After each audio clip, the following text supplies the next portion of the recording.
Hi everybody, welcome to Caketastic Cakes. It's Jen and I'm going to show you how to make this Among Us cake.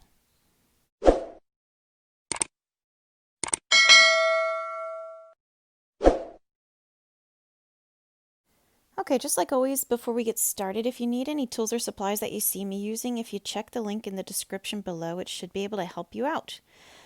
Alright, to start with yet another Among Us cake, it's a pretty popular topic right now, I gotta say.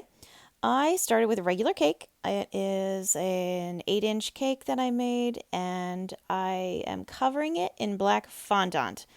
If you want to see the whole procedure, I have a video that I will try to include the link in that shows you how to cover a cake. But I'm just going to keep on moving here. I have my cake covered.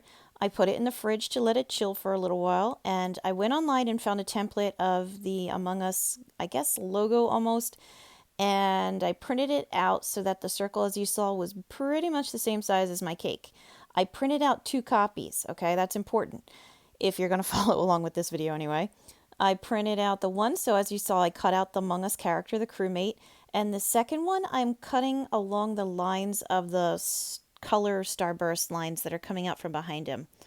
I cut this one, the second one, also a little bit bigger around because originally the first one I printed out, it was the right size, but then once you add icing and fondant, it makes it a little thicker, so then I had to pad the second one a bit. Now that I've got the second one cut out with my little rays coming out, I'm going to start decorating. I have some yellow fondant. This is all fondant, by the way, because you cover cakes with fondant. It makes it nice, soft, flexible, all that good stuff.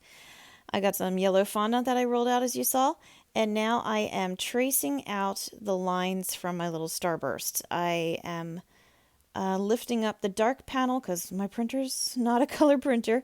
The dark panel's the orange, the lighter colored stripes are the yellow. So I'm lifting up the orange ones and then just taking my knife and running it along the edge of my cuts, just using it as a guide. I cut deep into the picture, as you can see, because it's going to go up behind the crewmate. And I wanted to have plenty of room. I didn't want to struggle, and be like, oh no, it's too short. Once I have all of my little lines in place, I am making a cut across the bottom of the part that's actually going to go on the cake. So this big piece you're going to see me lift out is going to be garbage. Or at least maybe I can use it for another cake. So I am very carefully lifting all that stuff up, and I'm left with my original pieces. Now I'm trimming off the extra because fondant is very stretchy, so I know as soon as I start moving this stuff around, it's going to lose its shape a bit. And I didn't want too much extra hanging off the back because I was afraid that it might, stretch and distort it too much. Once I have my template in place, I'm going to start placing my lines. So just follow along, make it match up. That's why I have a little bit of extra so I can push it forward, move it back, whatever I need to do to get all those little lines just lined up perfectly. There, you can see how it kind of sits down right inside the template like that. That's what you're going for. And just keep going around. In theory, if you do this carefully enough, it's going to just match up perfectly when you get the orange pieces in there too. And again, I am using fondant for this when I add the orange pieces. Of course, like I said, this stuff is soft and stretchy. It moves a little, so it's going to not match up perfectly, but you can kind of mush it into place. You'll see later. I have my pieces now placed properly, so I'm just trimming off any extra. Because my cake came out of the fridge, there's condensation where the warmer gum paste had sat on top, so I know exactly where to put them back. So it's like a nice, easy little cheat right there. All right, now that my yellow is in place, I'm moving on to my orange. This is more orange fondant. Fondante. I'm doing the same thing that I did before. I'm just lifting up the panels, tracing on the lines, making them go all the way to the edge because I realized that I wanted to lift it all out. There are my pieces, just like before. And I'm going to trim them and make them fit just like before. And once you get them into place, you can kind of press and squish the sides together a little bit and make it all come together. And isn't that lovely? Go all the way around with it. Just keep smoothing. Make sure they're the same thickness. I was using my little paint stirring sticks that I got in order to make sure it's all the same thickness because I am too lazy to use the little rubber bands that came on with the rolling pins that I have. Once you get them all in place, your edges are nice and sharp. I'm just smoothing everything out with my fondant paddle there. And if I were better at doing this and covering cakes, I would have such a nice sharp edge and it would look so nice and clean. So maybe you'll do better than me on this part. But anyway, not too shabby, right? I use that circle cutter to just press down into through the red and yellow circles or red and yellow stripes in order to make a nice clean circle. I'm going to put the red guy, the crewmate, on top. So I want it to all be one level. So I wanted a clean area that I could just plug a cork into it just like that. So now it's all nice and level on top and my red guy won't sink down in the middle. Now I've got my red fondant. I'm still working with fondant here. I actually debated using gum paste for this, and I kind of feel like it might have made my life easier because this was really soft and squishy. And what you're not seeing is like my couple attempts that I had to edit and start over and just I cut out of this footage because they just got too soggy and stretchy that he lost his shape. But what I am doing here anyway is I use the rolling pin to kind of roll around the sides to like shape him down to round him off on the sides except for the bottom. And I'm just kind of smoothing and cleaning up my edges as best I can until I'm happy with it. I put the template back in place and now I'm going to hold the red up to the one corner and line up the bottom there, you see? So I know where to put it. Ta-da! How easy was that, right? Now I'm using my knife to just very carefully go around that edge to clean it up because it got all stretched out of shape a little bit. And it was bothering me, so I had to fix it again. All right, once you're good with that, then you're moving on. All right, I took my crewmate that I had cut out that I just used to make the red shape, and now I'm cutting out his mask. I am going to start with the very visory part of his mask, the light blue part. If you look at a colored picture, you're going to see like a black outline and then a dark blue outline and then a light blue with kind of, as you can see, that oval of darkness in the center. That light blue is what I'm going for first. So I rolled out some very thin light blue gum paste. I'm using gum paste for this because it's so small. I can't afford it to be too stretchy or flexible. I wanted it a little more firm shape holding. So I put my template back on my cake as you saw, matching up where it goes so it sits properly. And now once I get the blue part, I can build around it. So a lot of times I like to work with the center and then work my way out so that things line up a little bit better. I took some dark blue, rolled it out real thin, just cut out a big long strip of it as you see. Now I'm wrapping it around my blue part of the visor and I'm just going to connect it at the top. So there you go. Step 1, check, nailed it. Okay, here comes step 2. I'm going to use that oval from the center to make the dark part for the middle of the visor. So cut it out as you saw, rolled out some more of that same color dark blue. This is still gum paste, by the way, because again I wanted this to really hold its shape, didn't want any flexibility on this. Cut out my dark blue, put a little piece on the top of the visor so I knew where the dark blue goes, put it in place. Okay, step 3, here we go. Now we're doing the black outline of it. I rolled out some black fondant or gum paste, jeez. Rolled it out nice and thin, cut out a big long strip as you see. Wrap it around the visor, and then you're pretty much done with the main part of the visor. That little bit of extra, no problem there. Trim it off. I use my little X-Acto knife to do it. And then pinch your corners together and ba-bam. Okay, now we got a nice visor going. What else could we possibly do? Let's outline the crewmate.